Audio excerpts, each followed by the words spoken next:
Hey everyone, Anders here with another Black Desert video. Today we're going to go over the test server updates for the game this week. There was some class balance in the patch for Succession Sorceress, Awakening Musa, Awakening Maehwa, and Succession Maegu. They were all PvE buffs mostly, except Succession Maegu, which received several PvP focused nerfs that will also affect PvE to some degree. For Succession Maegu, they removed the partial super armor from Fox Flare. That's the Shift Q skill, which will now leave you less protected from a distance and in PvE combos. They removed the partial forward guard from Pedal Play, the Shift LMB skill, which again was a range skill with partial protection that is now completely vulnerable to damage and CC while grinding and in PvP.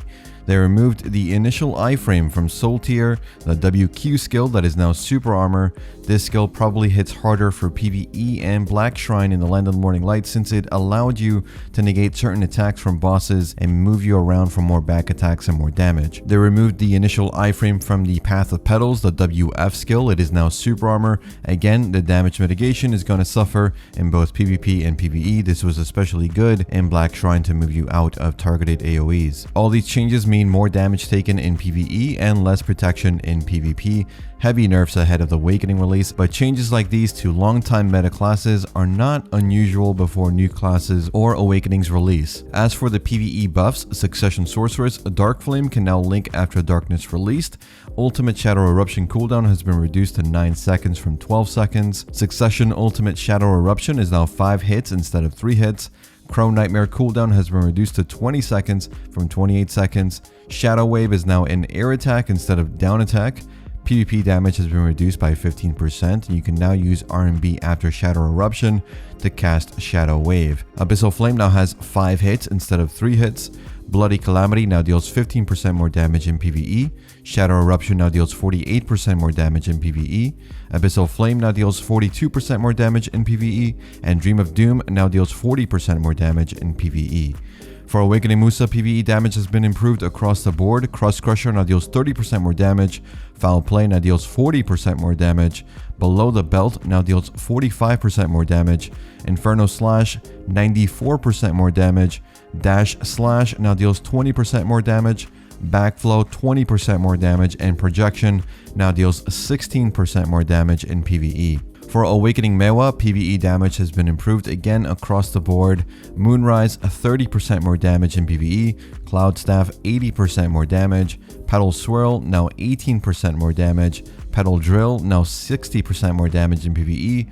Frost Flower now deals 52% more damage. And Petal Bloom now deals 20% more damage in PvE. Those are the class balance changes for the week. Let me know what you think in the comments.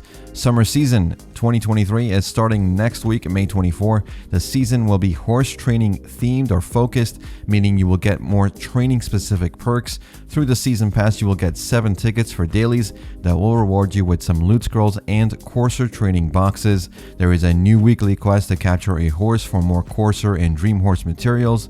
Through the season pass, you will also receive a T8 horse with 3 courser skills already learned: Instant Excel, S Instant Excel, and S Sideways, which is really nice to have already learned for a T8.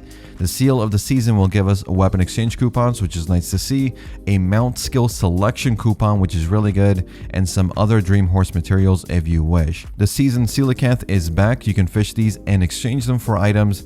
That includes the Kaposha enhanced material, allowing you to enhance any Tri-Kaposha to pen.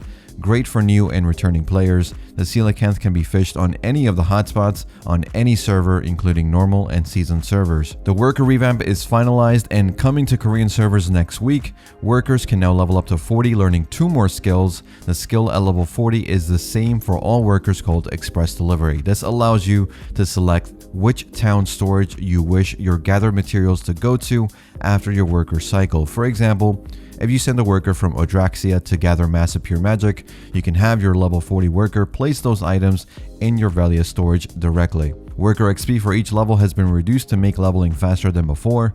Worker exchange cost has increased. For example, artisan workers used to sell for 90,000 silver for level 1, and now they are 5 million silver for level 1. A level 40 artisan worker can sell for 100 million silver on the worker exchange. Worker promotion has also been revamped to be a flat chance per grade, so skilled workers have a 70% chance to be promoted to professional after level 10. Professional workers have a 50% chance to be promoted after level 10. The luck stat for workers has been revamped to now affect all production nodes. That means all nodes except specialized trade ones in cities will be affected by the luck stat. Higher luck means higher yields for the secondary rare items from nodes. This also means more rare items have been added to nodes across the board. Things like fruits, traces, and coral have been added. The luck-based stat for humans, demi-humans, and other humanoid workers have been increased by 3. Giant, fattest, and turtle workers have gained a new ability to yield an additional 62% of the basic harvest when harvesting production nodes. The UI for workers has also been updated to include more information. An amazing change for workers, and the node system should be updated again next week for Korea and 2 weeks for global PC. Shai has gained new social actions including dancing,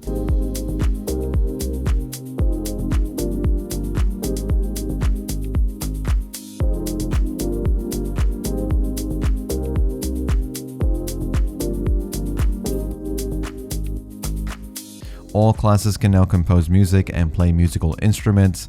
Black Shrine has the improved boss camera function for fights, really helpful. And Black Shrine has the phase time progress to show you how you're doing on time. This is going to be helpful if you're trying to beat your personal best. If you see after the first phase that you're too far behind your own personal best, you can abort the run and restart to save time.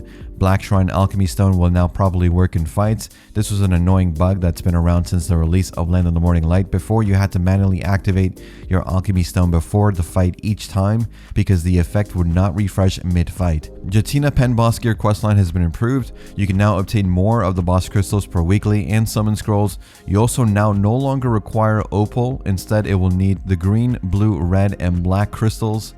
Farm seed bundles have been introduced for Land of the Morning Light. You can package multiple seeds into a bundle for storage or buy bundles from the seed merchant in the village. And that's a patch for this week. A strong one in my opinion. If you were hoping for Woosa Awakening combat trailer, well, that should be releasing later next week with a possible weekend test session for the public to check out the class Awakening. It's what tends to happen with classes and Awakening releases since Dracania, so we may see that happen again for Woosa Awakening next week.